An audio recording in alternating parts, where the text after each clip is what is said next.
Good evening, ladies and gentlemen. Welcome to Hawk Talk. Jack Keffer alongside Gabe Sustick. And Gabe, fourth straight win for Hyannis tonight. A 3-1 win against the Wareham Gatemen in their second time that they've played them this season, and fueled by the starting pitching of Andrew Gonzalez, who went 5 strong innings, only gave up 1 run on 4 hits tonight. Andrew Gonzalez getting his first win here on the Cape, and he looked very sharp throughout the time.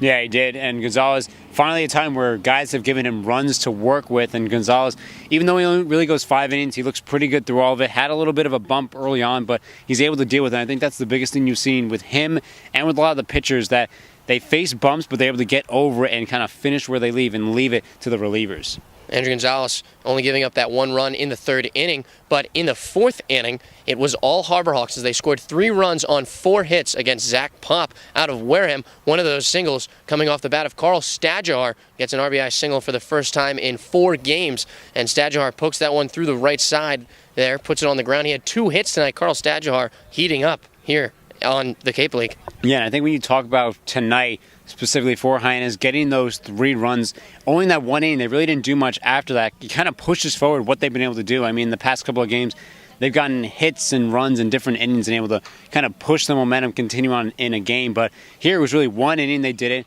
Wareham scored in the top of the 4th. They scored in the bottom. And that's really what sealed the game for them. And then Stajduhar coming up big today. He's kind of motioning a little bit more this time at first base. Normally he DHs, but Carl looking like he's finding a way. He has the power, and you've seen it, but getting those singles tonight might push forward to doing better later on. Carl Stajduhar, our Hawk Talk player of the night. Nicole Hansen came in to check up with Carl. I'm here with our Hawk Talk player of the game, Carl Stajduhar, our first player to appear twice on Hawk Talk, so that's a big accomplishment if I do say so myself.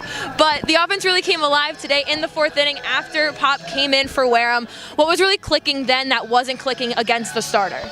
We were just getting fastballs against the starter. He was more of like a junk ball pitcher, so you'd be lucky to see a fastball. Other than that, it was mostly off speed, so getting to see a few fastballs with a guy that's around the zone is helpful when you're on offense. A little bit of a drought the last couple of games, but you got your 2 hits and an RBI today. What have you been working on the past couple of days to really improve on the hitting? Just a little bit of a load, so I have a little more rhythm going into everything, and just trying to put the bat on the ball. I mean, with these, you just got to put the bat on the ball and hope something happens. You got a better chance doing that than striking out. And now the starting pitching and bullpen pitching both been really, really doing well lately. How is that helping as hitters to know that you have the support behind you with the pitching? It's awesome. We get 3-4 runs a game. We know that they're going to be able to shut them down. I mean, we got Lucas Gilbreth coming out of the pen, Garrett Cave, Tyler Stevens, James Harrington. They're all doing really well for us. So. And now, what's clicked these last couple of games that's led to this 4-game winning streak, and will help you as you guys move forward throughout the season? I think we're just getting to know each other a little better, know each other, how we play, loosening up, and just having a little bit more fun with everything. It's kind of awkward when you first get here. You don't know anybody, so a few team functions, just kind of hanging out, getting to know each other is really helping us out with the team chemistry. All right, great. Thanks so much. Back to you guys. Thanks, Carl and Nicole and Gabe. Something that Carl mentioned there at the end there, the team chemistry really showing on all sides, pitching and hitting, but even in the field where Hyannis struggled through the first 7 games with 13 errors, we saw 2 fantastic plays by Zach Rutherford today at shortstop, and also in the outfield, Trey Truitt making some nice grabs as Benito Santiago coming from the plate and starting out in the left, and the fielding is coming together for Hyannis. And I think the one thing that you want to see, you knew it was going to come out eventually with the feeling. It's kind of being more solidified now. Rogers has been in 3rd for every time he's been up here. Stajduhar and Henry are kind of just switching back and forth a little bit at a time. And then Proctor and Rutherford are continuing to switch off, and they look comfortable on both ends. So I think you like that. I think they start trusting each other, not just defensively, but just everywhere. The continuity increases. It helps with the wins. The continuity was there. Even if they were 0-7, it was still there, but it's blossoming more now that they're winning. And speaking on the defensive half from a fielding standpoint, is Carl Stajduhar mentioning how you get up there on the Cape, you don't know anyone, and it's awkward, and you kind of feel like you're a single soul out there on the field, and when the ball is hit to you, it's really the spotlight's on you. It makes it tougher to make plays and whatnot, and when you have that team behind you, it's such a different feel when a grounder is hit to you and you can make a play on it.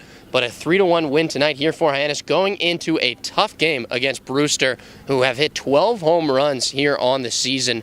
more than any other Cape League team. They lead every offensive statistical category. They're second in average and 4 behind in hits. And what do you look for with sending Max Soroller to the mound, who had a very strong start in his last outing against a very offensive-minded team in Brewster? Yeah, I think that's what you like to see, having Soroller go in there, and hopefully he can have a good couple of innings and deal with them. You like what your bullpen is giving you now and what they can deal coming in. So for Soroller, he can struggle a little bit. He's done great up to this point since that first start on that rainy time in Harwich, and he's looked great, but you have to see how he can do. Brewster's going to be a tough out here for Hyannis. Try to go for that 5th win.